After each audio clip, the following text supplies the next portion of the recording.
کہ جو معافی جسے کہتے ہیں، معاف کر دینا جسے کہتے ہیں، اس میں اکثر یہ دیکھا جاتا ہے ہمارے معاشرے میں، اگر کوئی بڑا آدمی ہے، اگر وہ غلطی کرتا ہے، غلطی کرنے کے بعد اگر غلطی ہونے کے بعد اس سے یہ کہا جاتا ہے کہ بھائی آپ جب وہ چھوٹے کے ساتھ آپ غلطی کی ہے تو آپ معافی مانگے، تو وہ اس کا ریئیکشن یہ کہتا ہے کہ میں بڑا ہوں، میں کیوں معافی مانگوں، میں تو بڑا ہوں، وہ چھوٹا ہے۔ تو اسوہ رسول کے حوالے سے، سیرت رسول کے حوالے سے ہمارے ناظرین کے لیے کچھ معافی کے بارے میں۔ دیکھیں، سب سے پہلی چیز تو یہ ہے کہ اپنے بھائیوں کو معاف کر دینا چاہیے۔ جی، غلطی تو ہر انسان سے ہوتی ہے۔ جی، میں آپ سے کہنا چاہتا ہوں کہ وہ لوگ جو معاف نہیں کرتے یا نہیں کرنا چاہتے، کیا ان سے غلطیاں نہیں ہوتی ہیں؟ جی، معاف کرنا چاہیے، اس کو اللہ تعالیٰ نے پسند بھی فرمایا ہے۔ اور ہوتا بھی ایسا ہے کہ کبھی کبھار کوئی ایسے معاملات ہوتے ہیں، کبھی کسی چیز کو لے کر، لین دین کو لے کر معاملات ہو جائیں، یا کبھی آپسی کچھ معاملات رہتے ہیں رشتے کے اعتبار سے، معاف کر دینا چاہیے۔ اس کا انعام بھی بہت زیادہ ہے، جی، بہت زیادہ انعام ہے اس کا۔ اور جو معاف نہیں کرتے ہیں، میں کہوں گا کہ وہ اس انعام سے محروم بھی رہ سکتے ہیں۔ ایک مرتبہ آقا دو جہاں صلی اللہ تعالی علیہ وسلم کو دیکھا گیا کہ میرا آقا علیہ السلام جو ہے وہ مسکرا رہے ہیں، جی، جی، سبحان اللہ، اور اس انداز سے کہ آقا علیہ السلام کے دندان مبارک جو سامنے کے تھے وہ ظاہر ہونے لگ گئے۔ سبحان اللہ، سبحان اللہ۔ جی، حضرت عمر رضی اللہ تعالیٰ عنہ جو ہے وہ بارگاہ رسالت مآب صلی اللہ علیہ وسلم میں عرض کرتے ہیں، یا رسول اللہ صلی اللہ علیہ وسلم، میرے ماں باپ آپ پر قربان۔ جی، جی، یہ مسکرانے کی وجہ کیا ہے؟ جی، جی، سبحان اللہ، کیا وجہ ہے؟ تو آقا علیہ السلام نے اس موقع پر فرمایا تھا، جس کا مفہوم ہے کہ رب تبارک و تعالیٰ کی بارگاہ میں میری امت کے دو مرد جو ہے وہ زانوں کے بل کھڑے ہو کر حاضر ہوئے، جی، اور معاملہ ایسا ہوا کہ جب یہ دونوں حضرات اللہ کے حضور حاضر تھے اور ان کی پیشی چل رہی تھی دونوں کے معاملات کی، تو ایک شخص جو تھا وہ دوسرے کے حوالے سے گرفت کر رہا تھا، جی، جی، مولا تبارک و تعالیٰ جو ہے اس نے مجھے تکلیف پہنچائی ہے، جی، جی، اذیت دی ہے۔ تو اللہ تعالیٰ نے فرمایا، جس کا مفہوم ہے عرض کر رہا ہوں حدیث رسول کا، کہ اب اس کے بعد تو نیکیاں بھی نہیں رہی ہے، جی، تو کیا چاہتا ہے اس سے؟ جی، کہا کہ پھر وہ میرے گناہ کا بوجھ وہ اٹھا لے، اللہ اکبر، مگر جو ہے اس نے مجھے تکلیف پہنچائی ہے، اس نے اذیت دی۔ اللہ اکبر۔ تو آقا علیہ السلام جو تھے وہ اس بات کے بعد جو ہے گریہ فرمانے لگ گئے، آنکھوں سے اشک جاری ہو، اپنی امت کے لیے کتنے بے چین ہوتے، جی، جی، کتنے بے قرار ہوا کرتے تھے۔ اللہ اکبر۔ جب یہ معاملہ ہوا تو اس کے بعد آقا علیہ السلام کے جو ہے مبارک چشمان مبارک سے آنسو بہ نکلے۔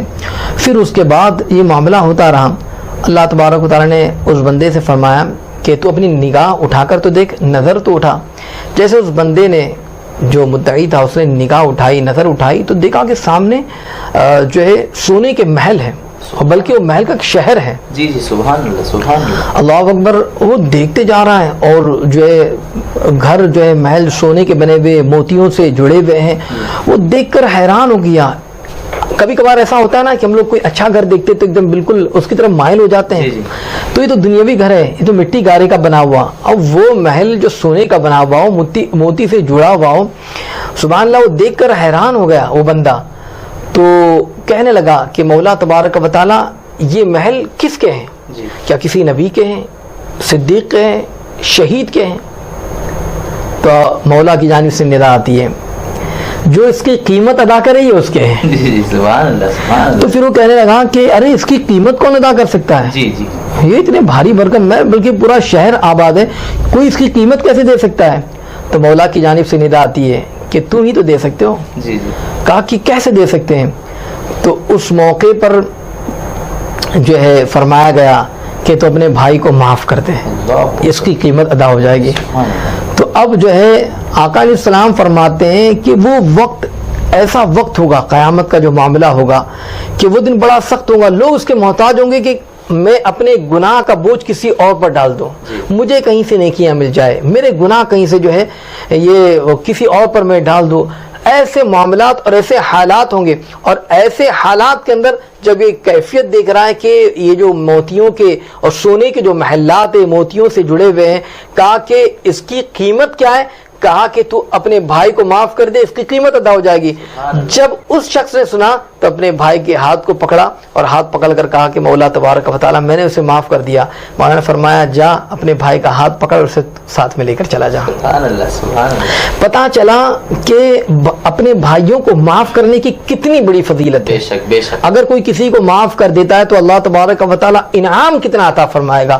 آقا علیہ الصلوۃ والتسلیم نے جو فرمایا ہے جس کا مفہوم ہے کہ اللہ تبارک و تعالیٰ سے ڈرو اور اپنے آپس کے معاملے میں صلح کیا کرو، اور پھر فرماتے ہیں کہ مولا تبارک و تعالیٰ قیامت کے دن مسلمانوں میں صلح فرمائے گا۔ سبحان اللہ، سبحان اللہ۔ تو اب آپس کے معاملے میں ہمیں صلح کرنا چاہیے۔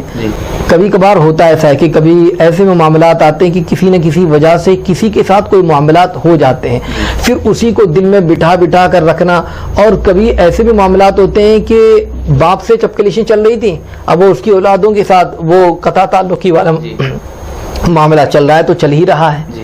کبھی پتہ نہیں کیسے معاملات ہوئے ہوں گے اپنے پڑوسیوں کے یا رشتہ داروں کے ساتھ میں، اب وہ نسل در نسل ایسے معاملات چلے آ رہے ہیں، لوگ بات چیت نہیں کرتے ہیں، لوگ معاملات اس طریقے سے کرتے ہیں کہ ایک دوسرے کو معاف کرنے کے لیے کوئی آگے نہیں بڑھتا ہے۔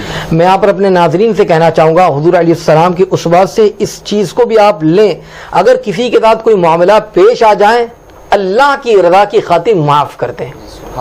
میں نے ایسے بہت سارے لوگوں کو دیکھا ہے کہ لوگ دوسرے کی مجبوریوں کو نہیں سمجھتے، بھائی فلاں بندہ کس پریشانی میں ہے، فلاں بندہ کس مشکل میں ہے اور اس کے ساتھ کیسے معاملات پیش آئے ہیں، اس چیز کو نہیں دیکھتے، بس اپنا یہ ہمارا معاملہ ہے، ہم کچھ نہیں جانتے۔ آپ چاہیں مریں، آپ چاہیں تباہ ہو برباد ہو، آپ جو ایک کسی بھی کنڈیشن میں آ جائیں، اس سے ہمیں کوئی لینا دینا نہیں ہے، جو ہمارا معاملہ ہے وہ آپ کریں۔ معاف کرنے کے لیے کوئی آگے نہیں بڑھتا ہے۔ یاد رکھو دنیا کے چند ٹکوں کے لیے اگر آپ اس طریقے کی باتیں کرتے ہیں، میں آپ کو کہنا چاہوں گا اگر آپ اللہ اور اس کے رسول کی رضا کی خاطر اگر کسی کو معاف کر دیں گے تو یاد رکھ لیجئے پھر اس کا جو انعام ہوگا نا تو سبحان اللہ قیامت کے دن تو لوگ ترسیں گے کہ نیکیاں مل جائے، گناہ کسی اور پر ڈال دے، مگر معاف کرنے والا وہ ہوگا کہ اللہ تبارک و تعالیٰ اس کا انعام جو اسے عطا فرمائے گا سونے کے محلات اسے عطا فرمائے گا۔